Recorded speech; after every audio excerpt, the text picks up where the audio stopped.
Chers agripreneurs, dans cette vidéo, nous allons vous donner les éléments pour pouvoir lancer votre bananeraie en 2024. Que ce soit la banane douce ou bien la banane plantain, n'est-ce pas? Tous ces deux-là sont devenus de l'or sur nos tables.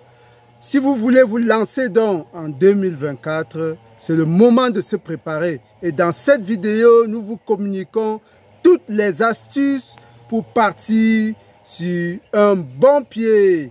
À tout de suite après le jingle.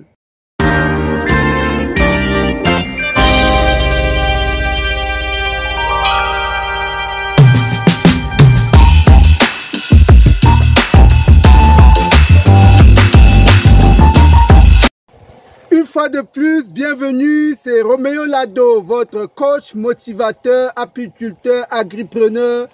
Nous sommes dans nos vidéos chaque fois pour vous booster, pour vous amener à sortir de votre zone de confort, pour pouvoir réaliser votre projet à fond.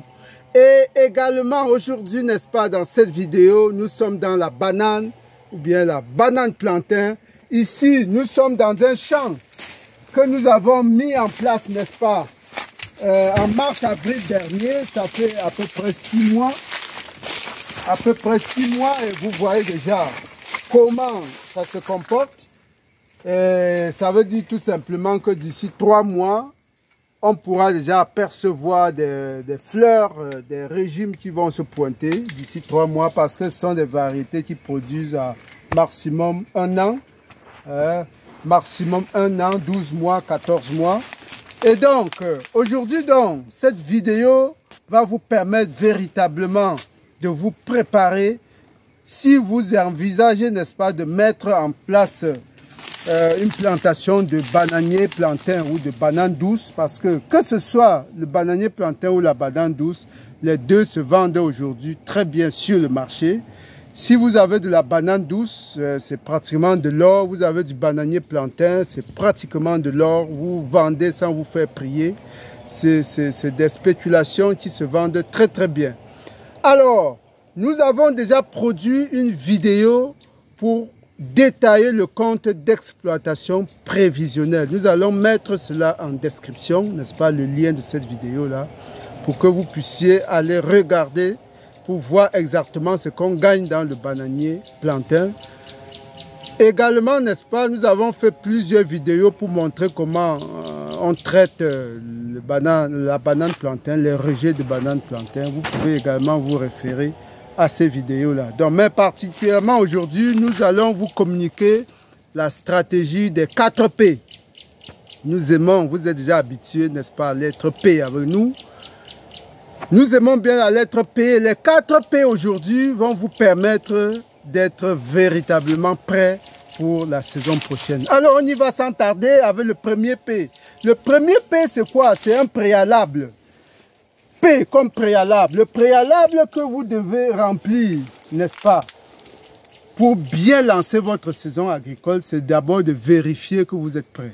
Et pour le vérifier, nous avons produit une grille d'analyse dans une vidéo. Et nous allons mettre le lien de cette vidéo-là, n'est-ce pas, en description. Vous allez aller dans cette vidéo-là, vous évaluer vous-même, parce qu'il y a des critères là-dedans, il y a 5 critères. Vous allez évaluer votre capacité à lancer la saison agricole. Ça, c'est le préalable, la lettre P. Donc, vous pourriez le faire, bien entendu, après avoir regardé cette vidéo. Maintenant, quand vous avez rempli le préalable, le deuxième P, c'est quoi? Lorsque vous avez choisi banane plantain ou banane douce, le deuxième P, c'est le plan. Quel type de plan voulez-vous mettre en place? Est-ce que ce sont des pifs ou des rejets ordinaires? Alors, qu'est-ce que nous entendons par pif?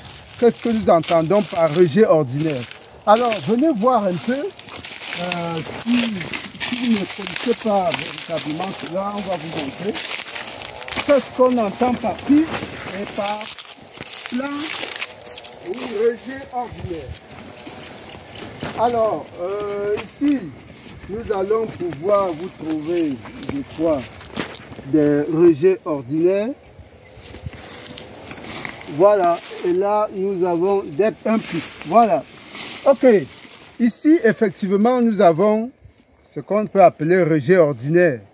C'est ça le rejet ordinaire, c'est-à-dire un rejet qui est obtenu effectivement en enlevant, venez filmer ici, vous voyez, quand on enlève ce rejet au pied de ce jeune plantain, vous voyez, ça c'est des plants de 6 mois, hein, ils ont déjà des rejets.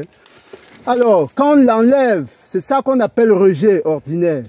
On l'enlève pour le planter ailleurs, c'est ça qu'on appelle rejet. Or, quand on procède par multiplication des rejets, on obtient des plantules de ce genre qu'on met dans les sachets. C'est ça qu'on appelle pif. Donc, il faut savoir si vous voulez utiliser des rejets ordinaires ou bien des plantules, des pifs, comme ceux-ci là dans les sachets. Nous allons vous communiquer ici les avantages et les inconvénients ou alors les contraintes de chaque type. Ça va vous permettre de mieux choisir. Nous commençons par le rejet ordinaire. Le rejet ordinaire a comme avantage le fait que, n'est-ce pas, le bulbe est généralement costaud. Vous voyez, ça c'est un petit bulbe. Ça c'est un petit bulbe. Mais généralement le bulbe est beaucoup plus costaud. Ce qui fait que il a beaucoup de réserves pour pouvoir faire résister la plante pendant, n'est-ce pas, quelques temps de stress hydrique. C'est-à-dire, s'il ne pleut pas au début de la saison, vous pouvez quand même mettre le rejet ordinaire.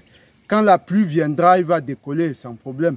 Donc ça, c'est un avantage, c'est-à-dire le volume, n'est-ce pas, du bulbe lui permet de garder suffisamment de réserve pour résister au niveau du lancement, au niveau, n'est-ce pas, du décollage du plant.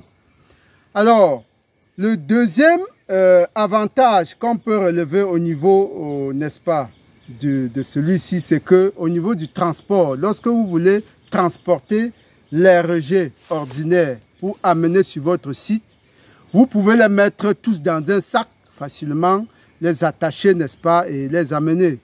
Ce n'est pas aussi contraignant quand il s'agit, n'est-ce pas, de transporter ces rejets-là. Donc, au niveau du transport, c'est facile. Au niveau, n'est-ce pas, du décollage, de la réserve du bulbe, c'est aussi intéressant. Voilà les deux gros avantages que nous voyons pour ce type-là. Maintenant, au niveau des inconvénients ou des contraintes, le plus souvent, n'est-ce pas, les bulbes sont charançonnés.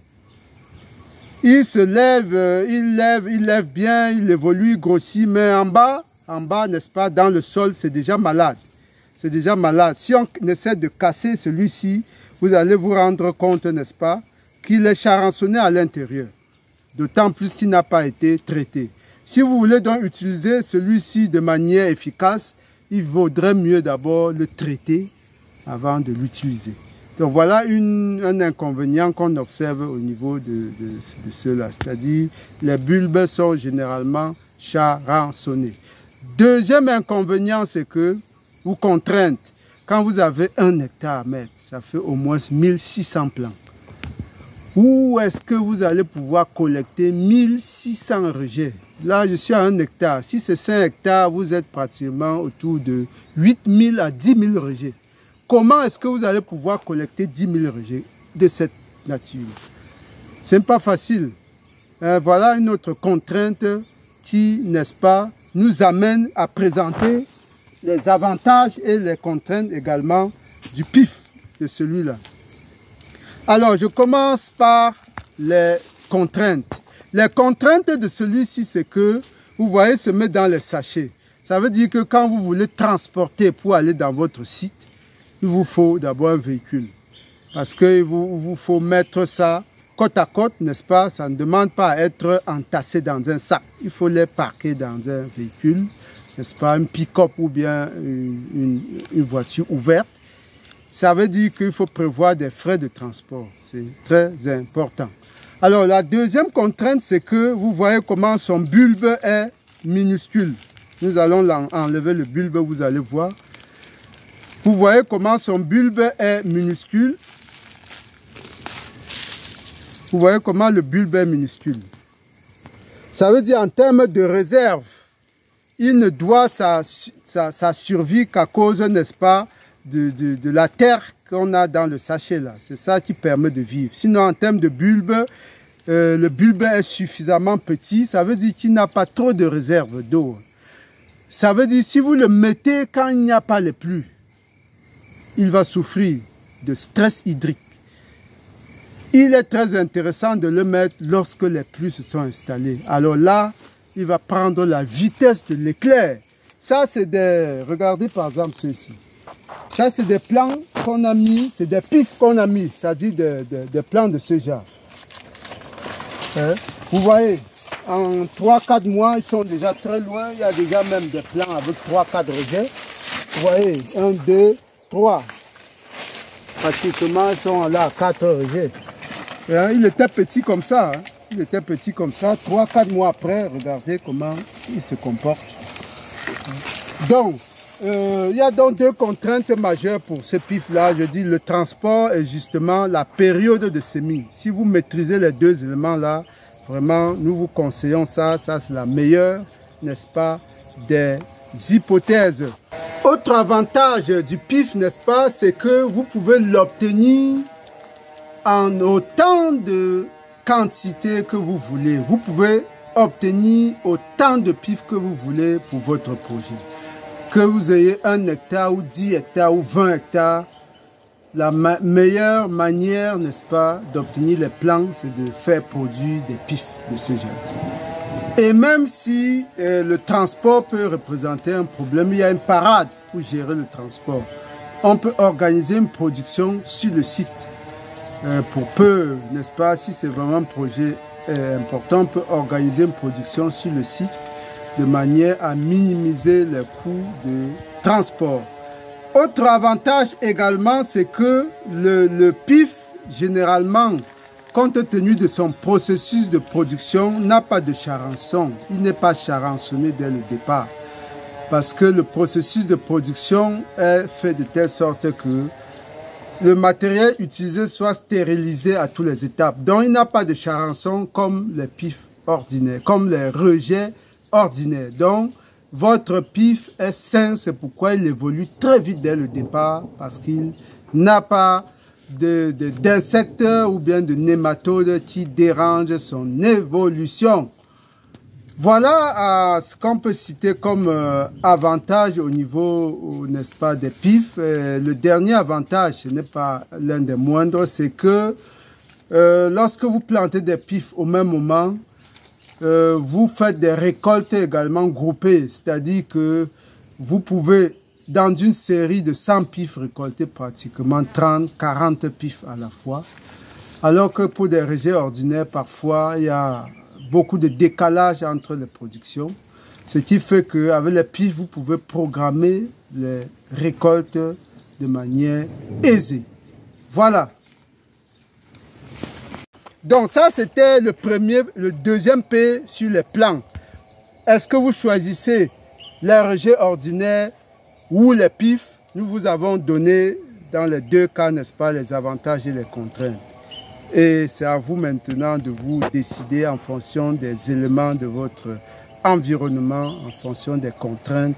Si vous avez un grand producteur à vos côtés qui peut vous fournir suffisamment de rejets ordinaires, tant mieux.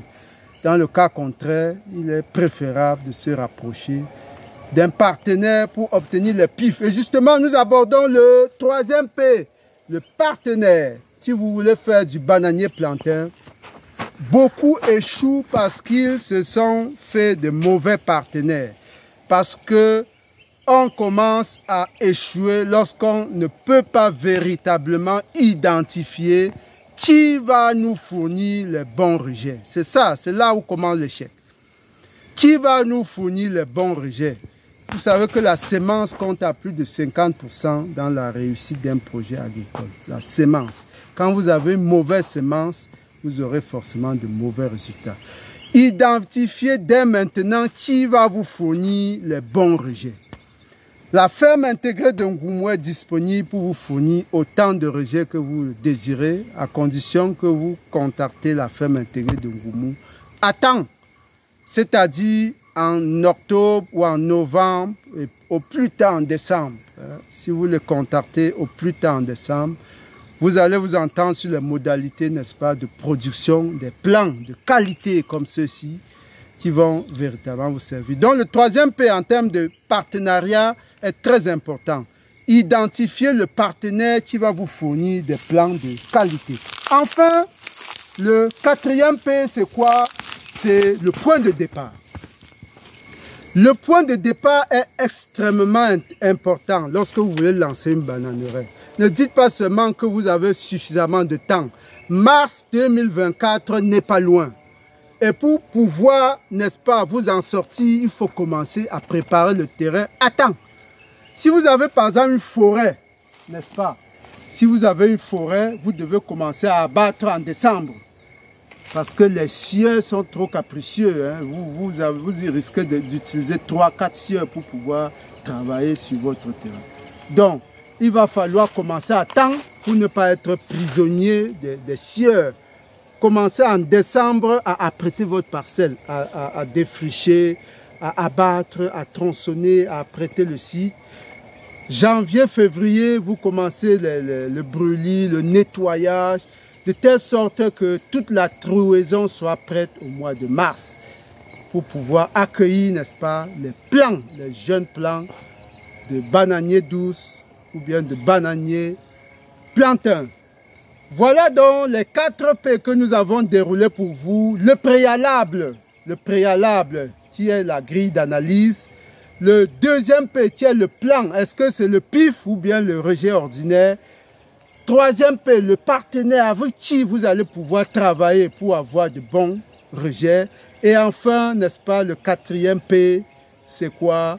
C'est le point de départ. Définissez rapidement votre point de départ pour pouvoir lancer votre projet et parvenir, n'est-ce pas, au bout de quelques mois à avoir des bananiers de ce genre-là. À très bientôt. Merci pour d'autres vidéos.